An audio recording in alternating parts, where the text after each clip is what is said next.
A shocking news story appeared. Qatar's royal family might give Donald Trump a $400 million private jet called the Flying Palace. This plane is not ordinary. It is a Boeing 747-8 with bedrooms, meeting rooms, and luxury like a five-star hotel. Its registration number is P4HBJ, and it is 13 years old. People asked, why would Qatar give such an expensive gift to Trump? The timing was suspicious. In May 2025, Trump planned to visit Qatar's capital, Doha. Many wondered if Qatar would announce the gift during his trip. But Qatar's government said, no decision is final. The White House said, all gifts follow U.S. laws. But critics worried. Social media exploded with comments. Some joked, will Trump turn this into Air Force One? Others asked, is Qatar trying to buy influence? The plane is very luxurious. It has gold details, soft beds, and spaces for important meetings. But the big question is, can a foreign government give such an expensive gift to a U.S. leader? Qatar and the U.S. are allies. The U.S. has military bases in Qatar, and Qatar helps with peace talks in the Middle East. Trump's team said the jet could replace the old Air Force One planes, which are 35 years old. This saves taxpayers money, they argued, but ethics groups said, this is dangerous. It could break U.S. laws. The plane stayed in a hangar in Florida. Trump visited it in February 2025. His team said he was just looking, but rumors spread.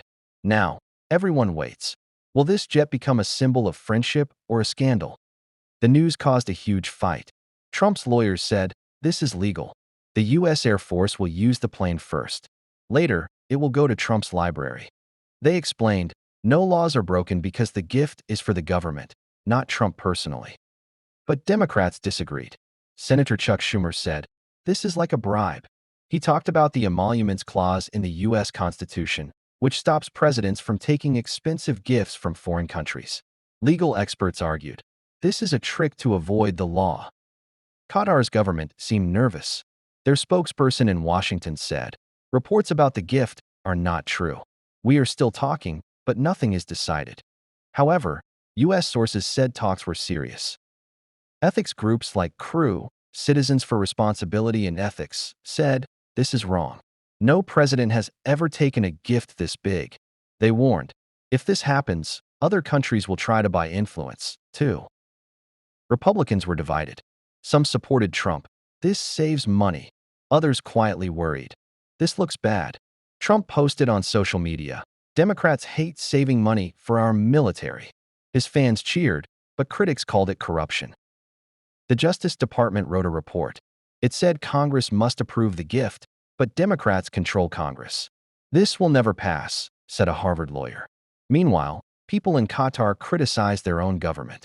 Hashtags like #QatarJetShame trended there. By the end of the week, the story was everywhere. TV shows, newspapers, and TikTok videos talked about the $400 million jet. But the biggest question remained. Can U.S. laws stop this, or will it change politics forever? Turning Qatar's Flying Palace into Air Force One would be a huge job. The plane needs special security, anti-missile systems, secure communication tools, and protection against spies.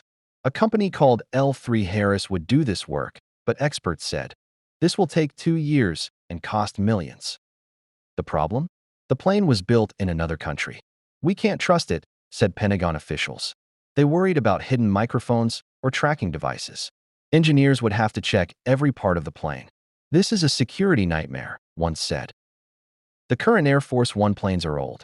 They were made in the 1980s and have many problems. Boeing is building new ones, but the project is late and over budget. Trump's team said, Qatar's jet is faster and cheaper.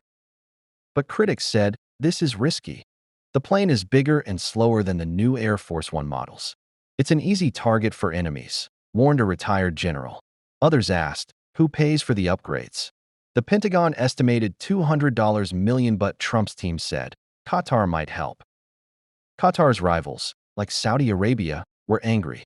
Why does Qatar get special treatment? They asked. Turkey's president, who got a similar jet from Qatar in 2018, joked, welcome to the club, Trump. The biggest legal issue was the Emoluments clause. If Trump keeps the jet for his library after being president, is that legal? Ethics groups said no. It's still a gift to Trump. Trump's lawyers said, the library is a public charity, so it's okay. People protested. In Florida, activists projected "sold" onto the jet. Teenagers made TikTok videos about it. Trump's supporters started online fundraisers to support the jet. Meanwhile, Boeing lobbied Congress. Don't accept Qatar's jet. Our Air Force One project will lose jobs. Lawmakers were confused. Who do we trust? They asked. In May 2025, the jet still sat in Florida. Qatar's government delayed the decision. Trump's team said, we have other options, but didn't explain. Reporters asked, will Trump be impeached if he accepts the jet? Legal experts said, maybe. The story isn't over. Courts might decide. Congress might vote. The world watches, wondering, will this jet fly as Air Force One or become a symbol of corruption? Subscribe for more news stories.